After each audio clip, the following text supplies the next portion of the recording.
Assalamualaikum, selamat datang di channel Raja Weton, channelnya segala prediksi. Mohon dukungan kepada semua teman-teman untuk memberikan like dan komentar yang membangun. Terima kasih dan selamat menonton. Kali ini kita akan membahas sanksi yang berpotensi diterima oleh Persib Bandung usai laga ricuh melawan Rahburi dalam lanjutan Liga Champions Asia tahun 2025 sampai tahun 2026.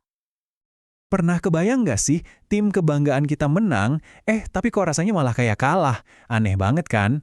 Nah ini nih yang baru aja kejadian sama Persib Bandung. Kali ini kita bakal kupas tuntas gimana sebuah kemenangan justru bisa jadi tiket menuju bencana besar. Coba deh bayangin dulu, GBLA malam itu, wah pasti bergemuruh banget. Puluhan ribu babotoh nggak berhenti nyanyi, ngasih semangat, nge-push Persib buat maju terus. Dan gol! Akhirnya, gol yang ditunggu-tunggu itu datang juga. Menang nih, menang. Tapi, ceritanya ternyata nggak selesai sampai di situ teman-teman. Justru, ini baru awal dari mimpi buruk yang sebenarnya.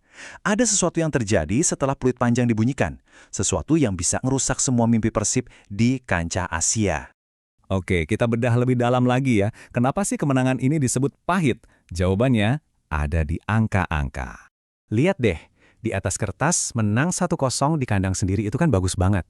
Tapi, ini kompetisi Asia, aturannya beda. Ada yang namanya skor agregat. Gampangnya, skor dari 2 pertandingan dijumlahin. Nah, sialnya, karena di leg pertama Persib kalah telak 3-0, kemenangan tipis ini ya nggak cukup buat lolos. Kebayang nggak sih gimana rasanya jadi pemain dan bobotoh saat itu?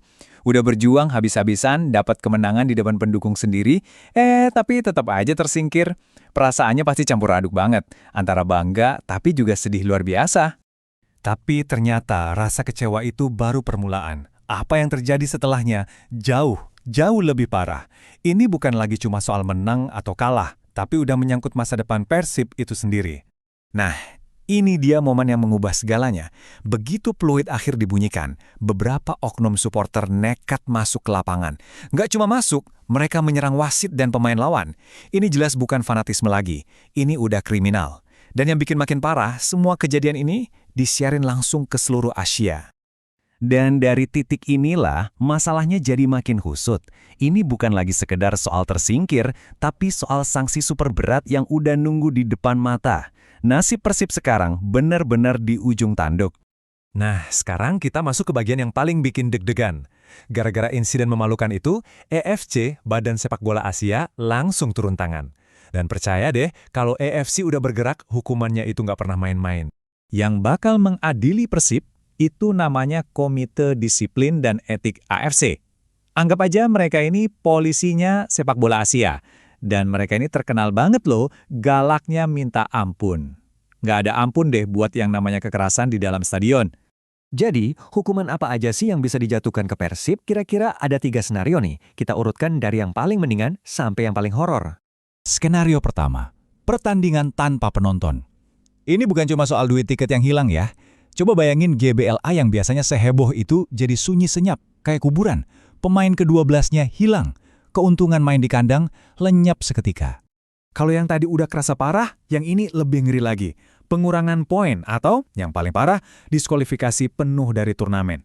Ini artinya, semua perjuangan Persib buat bisa main di level Asia bisa jadi sia-sia gitu aja. Ini sinyal jelas, AFC marah besar. Dan ada satu hal lagi yang bikin situasinya makin gawat. Ini bukan pertama kalinya loh Persib punya masalah disiplin sama AFC. Jadi statusnya itu udah kayak pelanggar berulang atau residivis. Nah biasanya untuk kasus kayak gini hukumannya bisa dilipat gandakan. Kesabaran AFC itu ada batasnya dan kayaknya batas itu udah dekat banget. Oke, jadi sanksi ini dampaknya bakal kemana-mana. Nggak cuma ke tim, tapi ke manajemen dan yang paling penting, ke kita semua, para supporter. Bisa kita lihat di sini ada 3 dampak utama. Pertama, finansial, udah jelas rugi bandar. Kedua, reputasi, nama baik Persib dan Indonesia bisa tercoreng di mata Asia. Tapi yang ketiga, dan ini yang paling nyesek, dampaknya ke komunitas supporter, terutama mereka yang nggak salah apa-apa. Dan ini ironi paling besarnya. Ulah segelintir oknum, cuma segelintir orang loh, bikin puluhan ribu bahkan jutaan bobotos sejati jadi korban. Kalian, kita semua yang selalu dukung dengan cara yang baik, yang nyanyi di tribun, yang beli tiket, sekarang malah terancam nggak bisa nonton tim kesayangan kita main. Sakit banget kan? Jadi pertanyaannya sekarang udah bukan lagi apa hukumannya, tapi lebih ke gimana caranya Persib bisa bangkit dari sini. Gimana caranya mereka bisa membangun lagi kepercayaan, bukan cuma dari fans tapi juga dari dunia sepak bola. Dan yang terpenting, gimana caranya kita semua bisa memastikan kejadian memalukan ini nggak akan pernah terulang lagi. Ini bukan cuma PR buat manajemen Persib, tapi buat kita semua sebagai bagian dari sepak bola Indonesia.